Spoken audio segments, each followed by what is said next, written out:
All right, guys. Noah Tongi here with Poly Strength.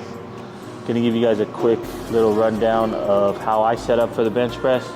It's gonna help those of you who are pretty new to the gym and those who are pretty new to benching. So let's go ahead and get started. This bench specifically can be found in powerlifting gyms.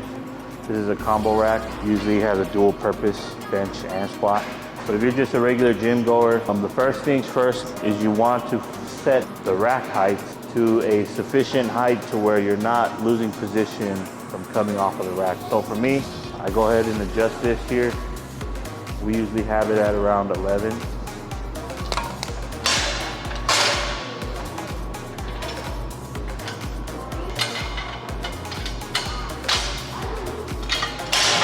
After you found your rack heights, you then want to find which grip works for you best. All right, so next step is going to be grip.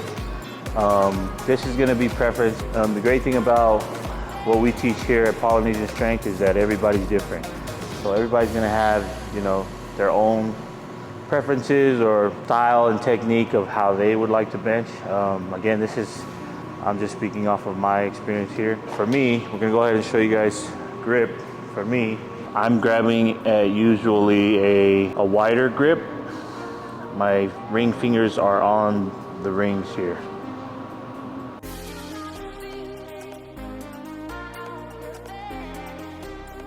This grip also will determine which primary muscle group is going to work the most. So the wider your grip is, the more of your chest you'll have to use. Whereas the closer your grip is more tricep dominant. Keep in mind that your grip also would be determined by your body frame. So some people have wider shoulders than others, some people don't. And for more so comfort, usually people will bench outside of their shoulders or right in between their shoulders.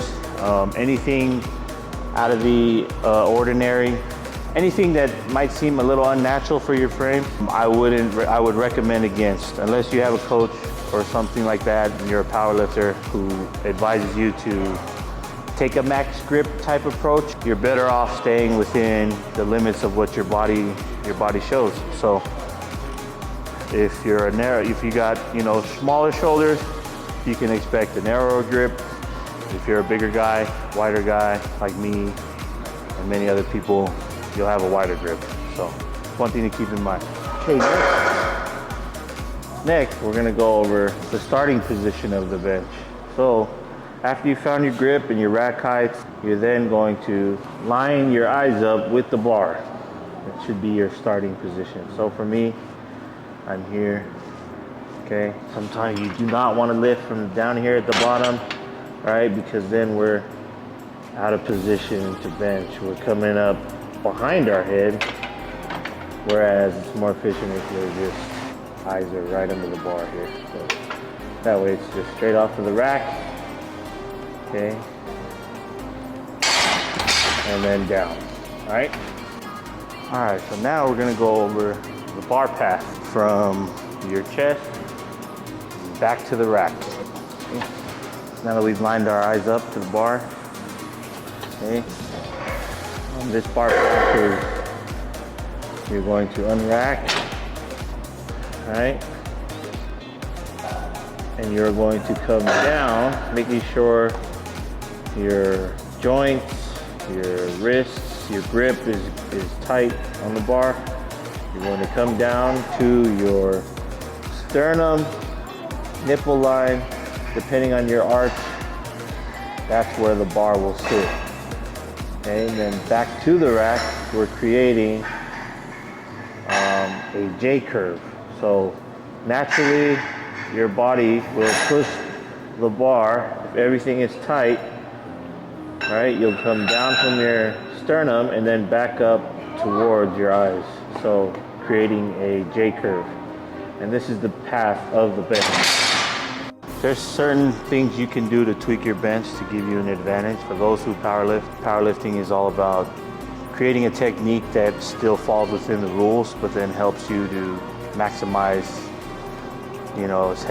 as heavy loads as you can lift. So one of the things a lot of powerlifters use in their bench technique is called an arch.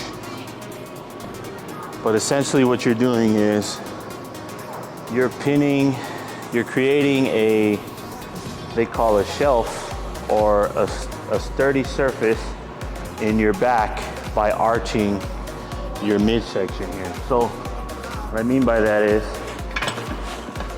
you're literally going to stand up and push your upper back trap rhomboids into the bench, creating this arch here in your lower back here.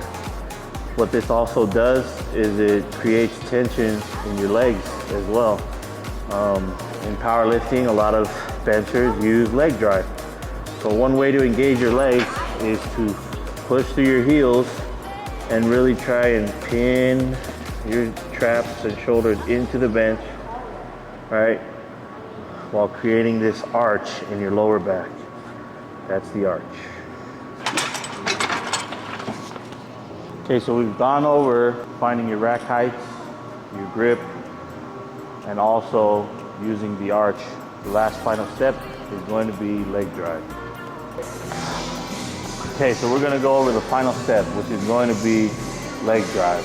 The reason why a lot of benchers use leg drive is because your 4 points of contact on the bench is going to be your head, your upper back, your butt, and your feet. So if you can get yourself in a position to where you can use those 4 points of contact, the more efficient your bench will be. So for me, the idea behind using your legs is gonna start from your arch. So because you're arching, you're using your legs here to drive your shoulders into the bench. So the way you do that is we have to put some pressure through our heels, kind of stand into our legs and drive our shoulders into the bench. That way our legs are firm, are feeling flexed, our butt is on the bench, our back is up in the bench, creating our arch. And then the idea behind the press is you're keeping tension throughout the lift, that when you are going to start the ascent, you want to try and push your legs, your heels through the ground and drive your body up through the bench. This is gonna help you push the bench, transfer the energy, transfer the weight from your chest back to the rack. So we're here, we're driving our heels through the ground, up the bench, and pushing through back to the rack. And that's going to be a quick rundown on how to set up for the bench press. Hope you guys enjoy. See you guys in the next one.